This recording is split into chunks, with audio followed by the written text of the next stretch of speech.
Hi, I'm Steve Shipkowski. I'm the Senior Audio Director on Marvel's Guardians of the Galaxy. The music, it's definitely infused in the DNA of this game. The Guardians are pretty much a rock and roll band. They are a band of misfits that found each other and have a common goal. With Guardians, the music goes beyond what a normal score and soundtrack would do. It's like rock and roll, man. It's the sights, it's the sounds, it's the smells. The ones who get it, they get it here. Our composer, Richard Jakes, is an amazing, amazing talent. When I heard Richard's theme for the Guardians, which at the time he had just called Hero Theme, that was it. I was done. I wanted this game to feel like a 22-hour film. I wanted to feel big. You could sit down and watch somebody play and enjoy it as if you were almost watching a movie. Richard's music brings an epicness to this game. When you get into those big battles and you hear the score start mounting up, you almost weep when you hear it because it's just so heartfelt, and it's the right notes in the right order playing at the right time, and it delivers magic.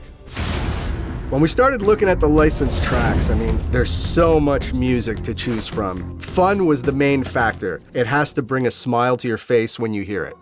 I think we should hear our group for once.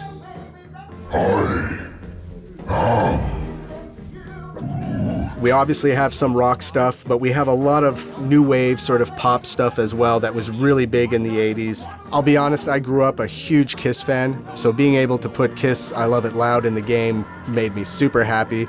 But I also have a huge affection for something like Gary Numan's Cars, which I just find is such a great track, and it fits so well. Hot Chocolate, Everybody's a Winner. Amazing song. So if you are a child of the 80s or you have some knowledge of the music in that era, you're gonna love it. All right, let's do this. Let's go sell a monster. We're not seriously flying into that. You say the weather patterns of Seknarf 9 are tied to the temperament of its ruler. So we have this great feature in the game called the huddle. I was looking for a reason to get the music into the game in combat.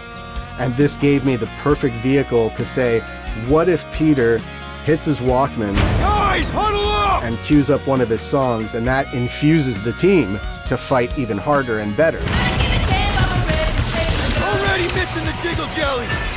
Once you actually saw the Guardians fighting to something like Culture Club or something else where it's like, it's not what you would think as a music that fits with it, it worked so well and people were smiling. The songs definitely had to work in the huddle before anything else. Star-Lord, right? It's Star-Lord. The Star-Lord band was a very interesting thing. So my creative director, he approached me and he was like, Peter Quill took the name Star-Lord because in our universe, he loved this band growing up called Star-Lord. So he goes, what about you spend part of your day writing this rock album? Really? You know, like, how much farther can I go? I wrote some lyrics. We tried writing the first song, which was Space Riders with no names. And I always assumed that I was going to find another singer to do the vocals. But when he heard it, he was like, who's singing? And I said, well, it's me. And he just looked at me and he was shocked. And he's like, that's you. And I'm like, yeah. And he's like, okay, we're not changing it. So inside, I was like, you know, a little 5-year-old kid jumping, going, yes, I'm going to get to sing on this. Run with the wind, 'cause the urge is strong.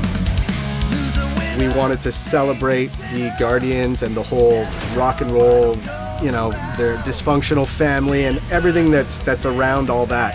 And being able to do an album to support this is like a huge honor, and I hope people enjoy the album as much as we enjoyed making it. That's what you get with a space truck and no man.